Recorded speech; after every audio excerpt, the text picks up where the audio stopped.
story is entitled, A Dog for the Ladies. Before leaving his apartment, Ramon checked himself once in the full-length mirror on the closet door, and then again in the full-length mirror in his hallway.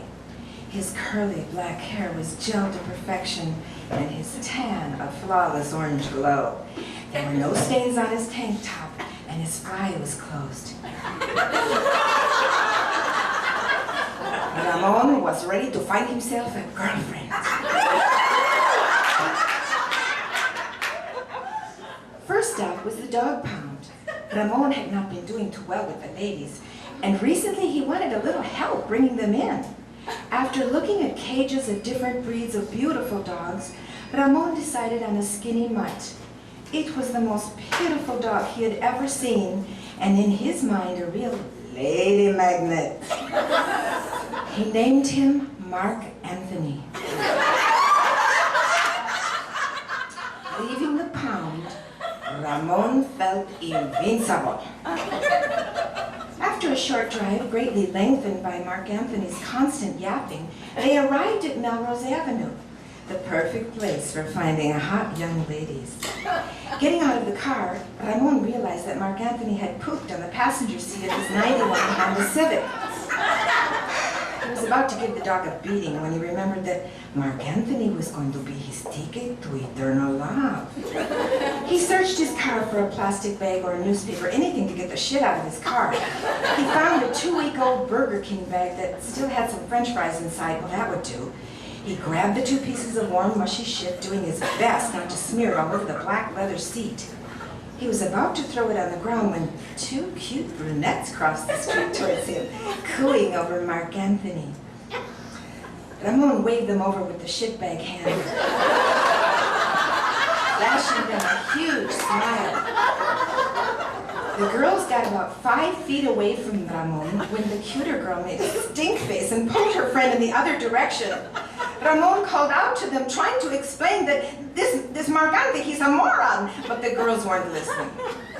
They quickly walked away from him and got into their car. Ramon was a little bit bummed that his first encounter had gone so wrong, but after he found a trash can and got rid of the shitbag, he felt much better. Just as he began walking down Melrose, a tall blonde approached him, smiling down at Mark Anthony. She knelt down and began stroking the dog. Oh my God, what a cute little doggy woggy. Yes, you are. Yes, oh yes, you are. Ramon stepped in towards the girl. He hoped she would smell his new cologne and want to be with him forever. He had moved in so close to her that her face was almost touching his upper right thigh. Oh, she screamed and bounced up to her feet.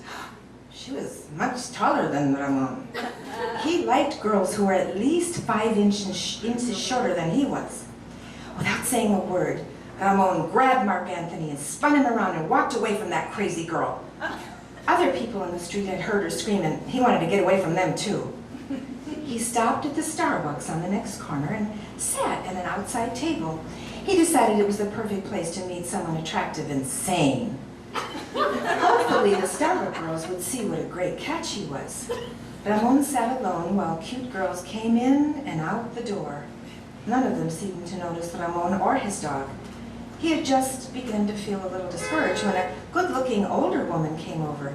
She seemed like she had a tight body, and Ramon decided that a woman with some experience might be just the thing for him. He smiled at her, and she asked him what was wrong with his dog. He told her that the dog was fine, just old and ready to die. The woman glared at him and walked away. What is it with people today? All the girls he had whistled at had ignored him, and none of his smiles had been returned. Had he chosen the wrong place to look for girls? No, there was plenty of soulmates for him on Melrose. He checked his reflection in the giant front window of Starbucks to make sure his hair was still in place and his fly was still closed. They were both fine. Ramon couldn't figure out why things weren't going his way. He heaved a sigh and closed his eyes. He listened to the rustling of leaves, the scuffling of shoes on the concrete, and then he heard Mark Anthony's heavy breathing beneath him. Ramon opened his eyes and smiled. Everything was going to be just fine. Obviously, he had just chosen the wrong dog.